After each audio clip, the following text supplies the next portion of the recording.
പുറന്ന് ഞാൻ പൊളിച്ചു ഞാൻ പെരീത്തൊരു ആവശ്യത്തിന് കിട്ടൂലെന്ന്. എന്റെ ചെറുക്കൻ കുഞ്ഞാപ്പൂനെ കണ്ടോ? കാണൂല. ഓ അങ്ങനത്തെ സാധനമാണ് കുഞ്ഞാപ്പോ. എത്തിയോ അന്ന ഞാൻ എന്തിനു പറഞ്ഞ റേഷൻ പിടി കാരണോ പാർക്കിൽ കളിച്ചേ ഇങ്ങോട്ട് പാകും അടക്കാണ്ട്. ആഹാ അല്ല വാപ്പയാണ് വാ. സെയിന എന്നോട് പഞ്ചാര അടിച്ചു കൊടുക്കാൻ പറ്റിയ നേരല്ല. ചെറുക്കൻ പാർക്കൊക്കെ വന്നിട്ട് ഓനെ കാണാല്ല, ഓനെ തരികയാണെന്ന്. ഇജ്ജ് പോകാൻ പറ്റാ? ഈ കൂരിപ്പ് ഇത് എവിടെ പോയി കിടക്കുക?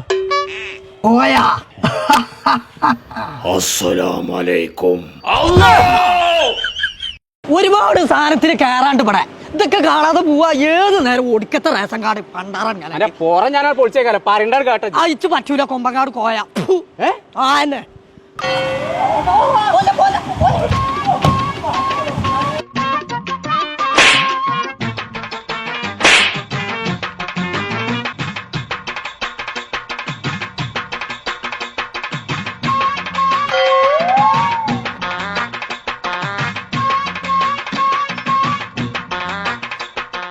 ചങ്കള നമ്മളിപ്പോ ഉള്ളത് വളാഞ്ചേരിയിലെ ഫ്ലോറ ഫാന്റസിയ അമ്യൂസ്മെന്റ് പാർക്കിലാണ്. കുട്ടികളെയും കൂട്ടി കുടിയിന്ന് ഇപ്പൊ തന്നെ ഇറങ്ങിക്കോളി. അടിച്ച് പൊളിച്ച് കുളിച്ച് രസിച്ച് പോകണമെന്നുണ്ടെങ്കിൽ ഇങ്ങോട്ട് പോകുന്നോളി. അപ്പൊ നമ്മളെ പാർക്കിന്റെ ലൊക്കേഷൻ വരുന്നത് വളാഞ്ചേരി വെങ്ങാടുള്ള ഫ്ലോറ ഫാന്റസിയ.